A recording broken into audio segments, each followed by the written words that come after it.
Well, I really feel like I'm well and back with everyone and a part of the service again, and really enjoy the whole thing.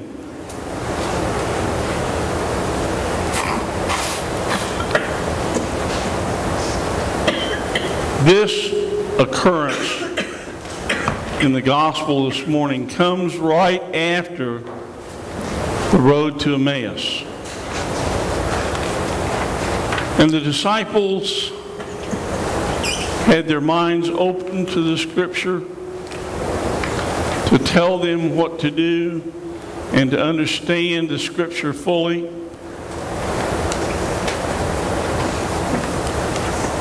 And Jesus was revealed to them in the breaking of the bread. That's where Jesus is really known to you and I. Each Sunday, each Wednesday, we take communion together. As we break the bread, Jesus is manifest to each one of us. Do you realize that being a Christian must really be true? Because we're the only denomination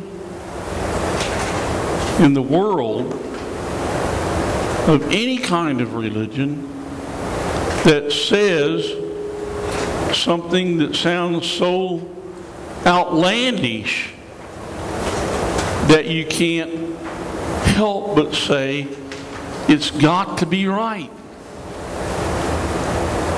We're the only religion in the world that claims that their leader is risen from the dead and is here with us right now. You see, anybody looking on the outside inward says, "What? You gotta be kidding me. This is ridiculous." C.S. Lewis also said that anybody that made the claims that Jesus makes must at least be somebody of good repute that does nice things and good works. But for him to claim that he is the Son of God and has died and is risen, there's only two things that can happen. Either it's absolutely positively true, or it is so out of there everybody thinks we're crazy, along with Jesus Christ.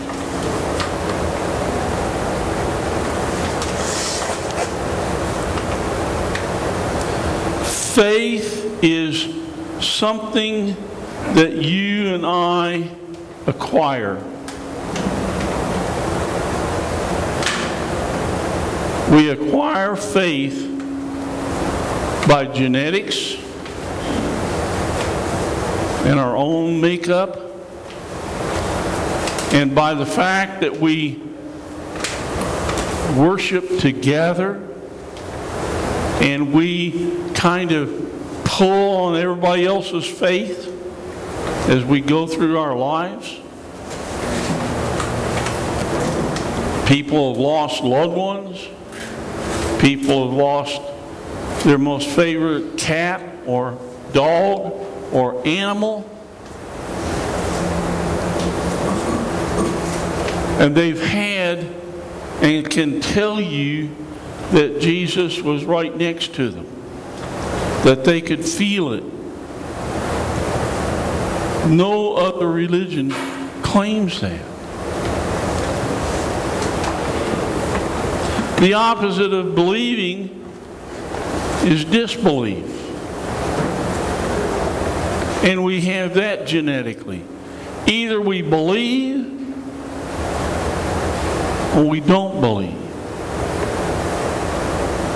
A lot of it depends on the person that is next to you that has faith.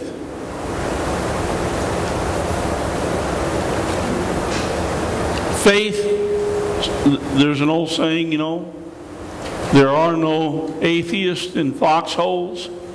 Now, I've never seen one there myself, or at the controls of the CH-53 or 135.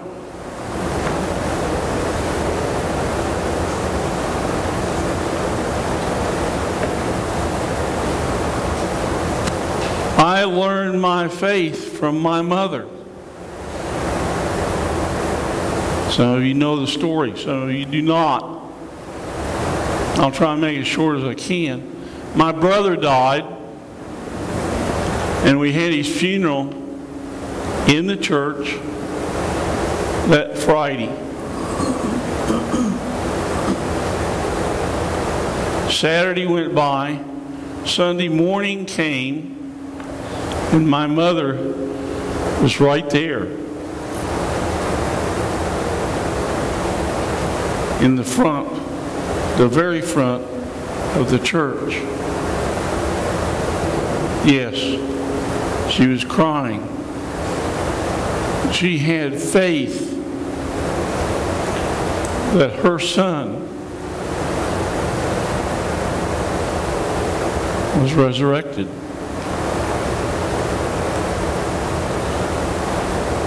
And I stood right by her side because that's where she wanted me. And that's what I'm talking about. That's where we pick up our faith. By people that are close to us that believe. When something happens that it calls on our faith, it strengthens it. Those of us that have lost loved ones, those of us that have lost family members, those of us who just run across hard times. When we realize that we're children of God and God is not going to abandon us, never. He just doesn't say, well, I'll stick with you for a little while.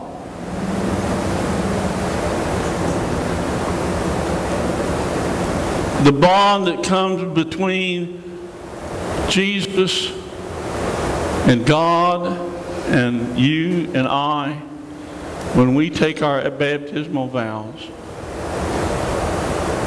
never goes away.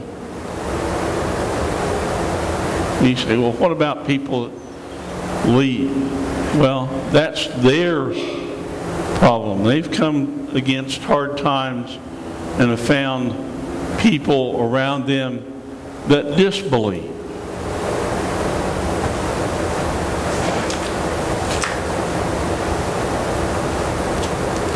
And they are the ones that put the barrier between them and God. God's always there. Always. All we have to do is reach our hand out and say, help.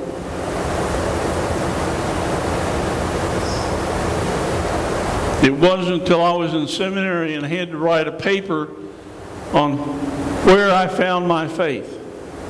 Who was instrumental in my faith? That I made the connection that my brother was buried on Good Friday, and we celebrated his resurrection on Sunday with communion. Now that was back in the days when you didn't have communion every week. God gave my mother and me both the gift of faith, the gift of believing, to understand what was happening.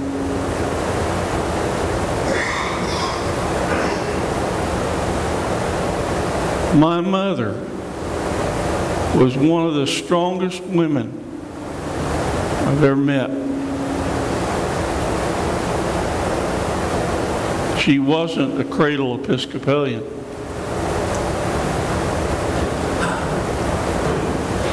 That doesn't matter, see? It's one of those heritage things. The thing that's important is that you believe. Doesn't matter whether you started out as a Baptist or a Methodist, Presbyterian, or what, or an Episcopalian.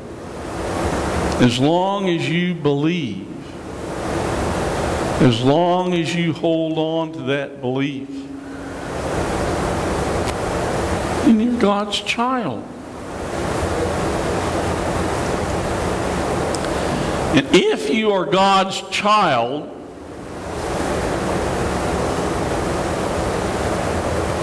He's not going to abandon you.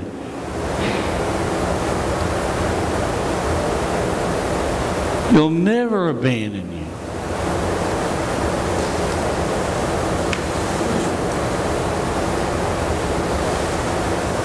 Faith happens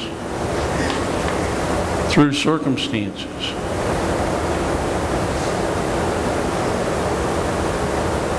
Like the story of the man that was an atheist and he was mountain climbing. And he was going up and there was about 1,000-foot drop off to the right of him. And he was being very careful, and all of a sudden his foot slipped. And as he started down this 1,000-foot crevice, he grabbed hold of a tree branch. And faith was born. And he looked up and he says, "Is there anybody up there that can help me?" This voice from heaven comes and says, "Let go of the tree." There was some silence. He says, "Is there anybody else that can help me?" He had faith, but he didn't want to lose the security that it gave him.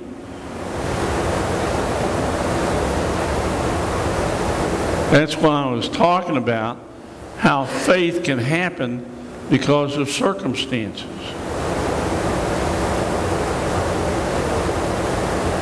When you are by someone, that those circumstances bring about faith in that person,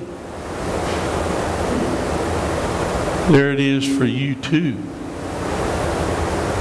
And all you have to do is reach out and hold on to it. What a wonderful gift that is given when we become God's kids. Amen.